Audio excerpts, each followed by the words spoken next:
या कुक्षि विवरे कृत्वा स्वयं रक्षति सर्वतः नमामि जननीं देवीं परां प्रकृतिरूपिणी कृच्छ्रेण महता देव्या धारितोऽहं यथोदरे तत्प्रसादात् जगद्दृष्टं मात्वर्नित्यं नमोऽस्तु ते पृथिव्या यानि तीर्थानि सागरादीनि सर्वतः वसन्ति यत्र తాం నౌమి మాతరం భూతి హేతవే. మాతృదేవో భవ. ఇప్పుడు మనము మార్చి నెల 16వ తారీఖు నుండి 31వ తారీఖు 2026 సంవత్సరం గోచార ఫలితాలు ఏ విధంగా ఉంటాయో స్వశాస్త్రీయంగా తెలుసుకునేటటువంటి ప్రయత్నం చేద్దాం.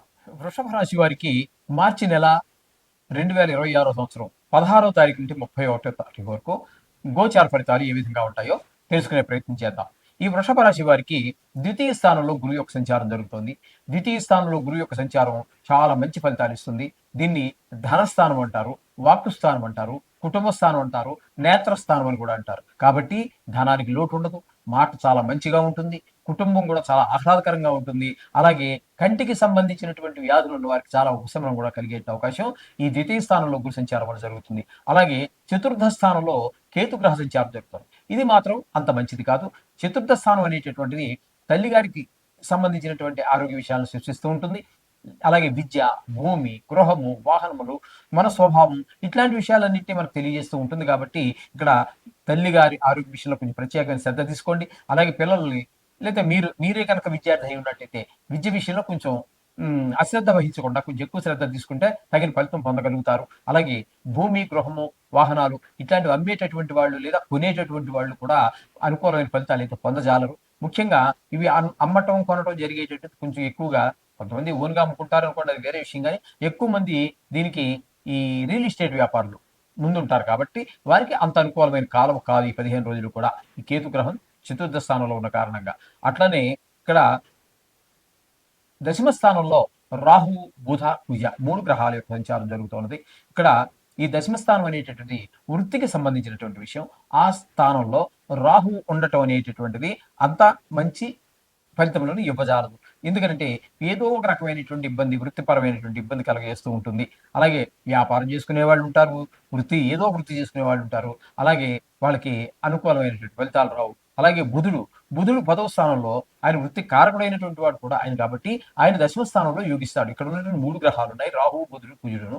అయితే ఇక్కడ బుధుడు మాత్రం చాలా చక్కటి ఫలితాలన్నీ కూడా ఇవ్వబోతున్నారు ఈ దశమ స్థానంలో. ఆయన రాహు మనకి ఎనకలాగు పెడుతుంటే అదే విషయాల్లో బుధుడు మనల్ని కొంచెం అప్లిఫ్ట్ అంటే మనకి చేయూత నుంచి పైకి లేపడానికి ఆయన ప్రయత్నం ఆయన చేస్తూ ఉంటారు. ఇక కుజుడు కూడా అక్కడే వాళ్ళతో పాటే ఉన్నాడు. కుజుడు కూడా ఇక్కడ మనకి దశమ స్థానంలో వృత్తిపరమైన, ఉద్యోగపరమైన ఇట్లాంటి విషయాలలో ఏదో ఒకటి ఎంచుకుంటాం కదంటే ఆదాయ వనరుల కోసం వృత్తి, ఆ వృత్తిలో ఆటంకాలు ఏర్పడతాయి. అలాగే ఫుడ్ ఇన్స్పెక్టర్ రాజు పెట్టుకోవటము, లేకపోతే ఇన్కమ్ ట్యాక్స్, సేల్ ట్యాక్స్లు, ఇవేవో ఏదో ఒక రకమైనటువంటి ఇబ్బందిని కలగజేస్తూ ఉంటారు అక్కడ ఈ కుజుడు కూడా. ఇకపోతే ఏకాదశి స్థానం దగ్గరికి వచ్చినట్టయితే శని భగవానుడు, శుక్రుడు, రవి 3 గ్రహాలు ఉన్నాయి. ఈ శని భగవానుడు ఏకాదశి స్థానంలో ఉండడం వల్ల దీన్ని లాభస్థానం అంటారు. చక్కటి ఫలితాలండి, ధనానికి లోటు ఉండదు. ఏ పని మొదలు పెట్టినా కూడా ధనం లేని కారణంగా ఆగిపోవటం కానీ, ఒకవేళ ధనం లేకపోయినా కూడా ఆగినటువంటి పరిస్థితి అంతా కూడా ఏకాదశి స్థానంలో శని భగవాను యొక్క సంచారం వల్ల పూర్తవుతుంది. అలాగే శుక్రుడు 25వ తారీఖు వరకు అంటే 16వ తారీఖు నుంచి అక్కడ ఉంటారు. తదుపరి 6 రోజులు వ్యయ స్థానంలో ఉంటారు. అయితే శుక్రుడు 2 స్థానాల్లోనూ కలిపి 16 రోజుల్లో 2 కూడా మంచి అనుకూలమైనటువంటి ఫలితాలు ఇవ్వబోతున్నారు. లాభస్థానంలో ఉన్నారు. అలాగే వ్యయ స్థానంలో ఉన్నప్పుడు కూడా ఆదాయాన్ని తెచ్చిపెట్టేటటువంటి గ్రహం శుక్ర గ్రహం. కాబట్టి శుక్రుడు పూర్తి అనుకూలంగా ఉన్న కారణంగా షేర్ మార్కెట్లో పెట్టుబడి పెట్టేటటువంటి వారికి లాభస్థానం, వ్యయ స్థానంలో ఉన్నప్పటికీ కూడా ఆయన మంచి అనుకూలమైన ఫలితాలు ఇస్తున్నారు. కాబట్టి షేర్ మార్కెట్లో పెట్టుబడి పెట్టేవారికి, సినిమా రంగంలో వారికి, లలిత కళలన్నీ జీవన ఆధారంగా చేసుకునే బతికేటటువంటి వారు కావచ్చు, టీవీ రంగం కావచ్చు, ఇట్లా ఎవరైతే ఉన్నారో వాళ్ళందరికీ కూడా చాలా శుభప్రదమైనటువంటి ఫలితాన్ని శుక్ర భగవానుడు అందించబోతూ ఉన్నాడు. ఇక రవి కూడా ఏకాదశి స్థానంలో ఉన్నారు. ఆయన కూడా ధనానికి ఏ మాత్రమూ లోటు రానివ్వకపోగా, అలాగే అన్నిట్లో విజయం కొత్తగా ప్రారంభించినా ఇదివరకే ప్రారంభించిన దానిలో కూడా దాన్ని చక్కటి అభివృద్ధి పదంలో నడిపిస్తారు. అట్లాగే ఆరోగ్య విషయం కూడా సహకరిస్తుంది.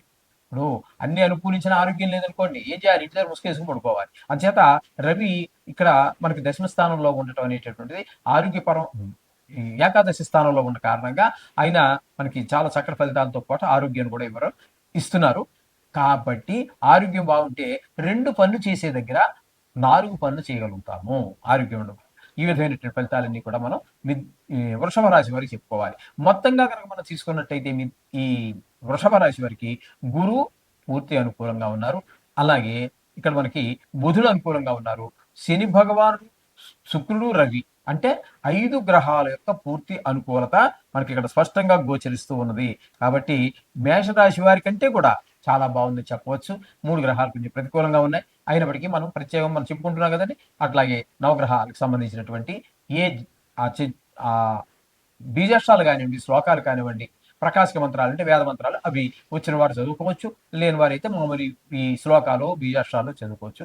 బీజాక్షరాలు పలికేటప్పుడు అవి కూడా చాలా చాలా ఏ మాత్రము దోషం తగలకుండా చదివేటప్పుడు స్పెల్లింగ్ మిస్టేక్స్ అంటాము ఇంగ్లీష్లో అయితే, మన తెలుగులో అయితే మనం ఈ స్పష్టంగా పలకగలగాలి. ఏ మాత్రం లోపం లేకుండా, దోషం లేకుండా.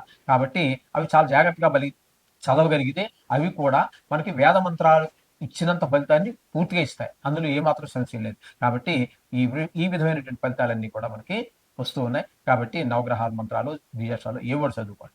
సర్వశుభాలు పొందండి. శోభం భూయాలు. మీన రాశి వారికి మార్చి నెల 2026 సంవత్సరంలో 16వ తారీఖు నుంచి 31వ తారీఖు వరకు గోచార ఫలితాలు ఏ విధంగా ఉన్నాయి, ఏ విధమైన జాగ్రత్తలు తీసుకోవాలి ప్రతికూలంగా ఉన్నటువంటి వారికి గ్రహాలకు అనేటువంటి విషయాన్ని మనం సశాస్త్రీయంగా తెలుసుకునే ప్రయత్నం చేద్దాము. ఇందులో నా కవిత్వం కానీ, నా పైత్యం కానీ ఏమీ ఉండవండి. శాస్త్రం ఎంతవరకు చెప్పిందో అంతవరకు మాత్రమే చెప్పడం జరుగుతూ ఉంటుంది. కాబట్టి మీరు జాగ్రత్తగా వినండి. ఇక్కడ మీనరాశి వారికి జన్మంలోనే 3 గ్రహాల యొక్క సంచారం జరుగుతూ ఉన్నది. ఒకటి శని భగవానుడు, అంటే జన్మంలోనే శని అన్నట్టయితే దీన్ని ఏళ్ళ శనిలో తనుభావంలోనే ఉన్నారు కాబట్టి అక్కడ ముఖ్యంగా ప్రవర్తన బాగుండదు. ఏ పని ముందుకు వెళ్ళదు. చేద్దాం చూద్దాం అన్నట్టుగానే ఉంటుంది. అలా జరిగిపోతూ ఉంటుంది కాలం. కానీ పని మాత్రం ముందుకు వెళ్ళినటువంటి పరిస్థితి. అనేక రకాలైనటువంటి శారీరకమైనటువంటి రుగ్మతలు కలిగించేటువంటి పరిస్థితి. ఇకపోతే రవి కూడా జన్మంలో ఉన్నారు. జన్మంలో రవి ఉండటం వల్ల చెడు ప్రవర్తనలు, తీవ్ర స్వభావం, గబుక్కుని మాట జారిపోవటం ఇట్లాంటివన్నీ రవి వల్ల కలుగుతూ ఉంటాయి. ఇక శుక్రుని కనుక మనం తీసుకున్నట్టయితే జన్మంలో 25వ తారీఖు వరకు అంటే 10 రోజుల పాటు జన్మంలో ఉంటారు. అనుకూలమైన ఫలితాలు. అటు శని భగవానుడు, రవి ఏవైతే మనం ఏ విషయంలో ఇబ్బంది పెడుతుంటారో వాళ్ళని కాస్త వాళ్ళకి భిన్నమైనటువంటి ఫలితాలు ఈయన ఇవ్వడం ద్వారా మనకి కొంత ఊరటనిస్తుంది. అట్లాగే ఒక 6 రోజుల పాటు ద్వితీయ స్థానంలో ఉండటం వల్ల ఆ 6 రోజుల్లో ధనానికి లోటు లేకుండా, అలాగే కుటుంబంలో పరిస్థితులు కొంచెం అనుకూలంగా ఉండేలాగా, కంటి వ్యాధులు ఉన్న వారికి కాస్త నివారించే విధంగాను శుక్ర భగవాన్ యొక్క అనుగ్రహం కలుగుతూ ఉన్నది. ఇకపోతే చతుర్థ స్థానంలో గురు యొక్క సంచారం శుభ ఫలితములను ఇవ్వజాలదు. చతుర్థ స్థానంలో గురు సంచారం విద్య విషయంలోను, భూమి విషయంలోను, గృహ విషయంలోను, వాహనాల విషయంలోను, రియల్ ఎస్టేట్ వ్యాపారం చేసే వారికి వీటికంటే కూడా ప్రతికూలమైన ఫలితాలే ఇస్తూ ఉన్నాడు గురువు చతుర్థ స్థానం సంచారం వలన. తల్లి గారి విషయంలో కొంచెం జాగ్రత్తలు తీసుకోండి. అలాగే 6వ స్థానంలో కేతు గ్రహ సంచారం. ఈ కేతు మాత్రం పరిపూర్ణమైనటువంటి శుభ ఫలితాలు ఇస్తూ ఉన్నాడు. ఏంటంటే ఆరోగ్యం బాగుండేలా చూస్తారు. అలాగే రుణాలు ఏమైనా ఉన్నట్టయితే తీర్చేయగలుగుతాము. రుణం కోసం మనమే ప్రయత్నం చేస్తున్నాము, తప్పకుండా దొరుకుతుంది. మీరు తీసుకున్న రుణంతో ఏదో సద్వినియోగం అయ్యేటట్టుగానే ఇల్లు కొనటము, లేకపోతే ఇంటికి స్థలం సమకూర్చుకోవటము, కారు కొనటము, ఏదో పిల్లవాడిని ఉన్నత విద్య కోసం ఖర్చు చేయటము, మొత్తం మీద మీరు చేసినటువంటి ఖర్చు ఏదైతే ఉన్నదో ఆ ఖర్చు సద్వినియోగం అయ్యేటటువంటి అవకాశం మనకి కనిపిస్తూ ఉంటుందండి. ఈ ఈ కేతు గ్రహ సంచారం వలన ఇక్కడ ఆ రుణం ఉంటే తీర్చేయగలడం అంటే మొత్తం మీద ధనానికి లోటు లేనటువంటి పరిస్థితిని కేతు కనిపిస్తూ ఉన్నారు ఇక్కడ. ఇకపోతే వ్యయ స్థానంలో 3 గ్రహాల యొక్క సంచారం జరుగుతోంది. రాహువు, బుధుడు, కుజుడు. ఈ 3 వ్యయ స్థానంలో ఉన్నప్పుడు ఇవన్నీ కూడా ధన వ్యయం, ధన నష్టము, శత్రు భయము, మనోవిచారము, కలత్ర నష్టము, కొంతమంది దుర్మార్గులకి కారాగార శిక్ష, ఇట్లాంటివన్నీ కూడా మనకి ఈ 3 గ్రహాలు కూడా అదే పని చేస్తూ ఉన్నాయి.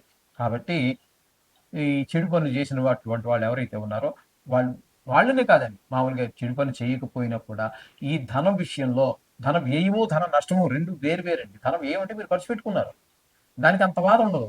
ధన నష్టం అంటే పర్స్ పోగొట్టుకున్నారు, లేకపోతే పిక్ ఒకటి కొట్టేశాడు, లేకపోతే ఎవడో దొంగ మాయ మాటలు చెప్పి మీ ధనాన్ని గుండు కొట్టించి కొంత డబ్బు అన్యాయంగా తీసుకెళ్ళిపోయాడు. అటువంటప్పుడు ఏమవుతుంది, మనసు రూ. 10 పోయినా కూడా మనసు బాధపడుతూ ఉంటుంది. ఈ విధంగా ధన నష్టం వేరు, ధన వ్యయం వేరు. ఆ విధమైనటువంటి బాధలు కలగకుండా జాగ్రత్తగా చూసుకోండి. ధనం విషయంలో మరీ మరీ తగు జాగ్రత్తతో ఉండండి.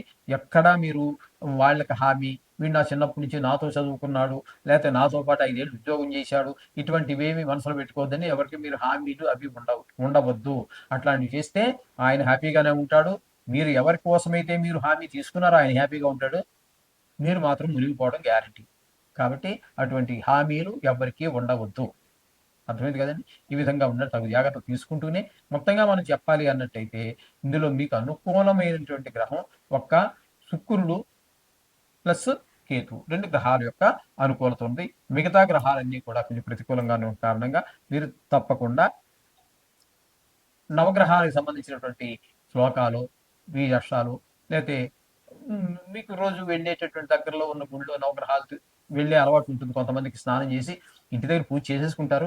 వెళుతూ 2 అడుగులు వాకబుల్ డిస్టెన్స్‌లో ఉంటే అక్కడికి ఆగి ఆ నవగ్రహాలు తిరిగి గుడిలో ఉన్నటువంటి ప్రధాన దేవుడు ఎవరైతే ఉన్నారో ఆ దేవుడిని దర్శనం చేసుకొని వెళ్ళిపోతుంటారు. రోజు ప్రతి నిత్యం వాళ్ళకి అదొక దినచర్య అంతే. ఆ విధంగా చేసే వాళ్ళకి చాలా శుభప్రదమైన ఫలితాలుంటాయి. చక్కగా మీరు ఆ విధంగా చేయండి. సకల శుభాలు పొందండి. శుభం భూయాత్.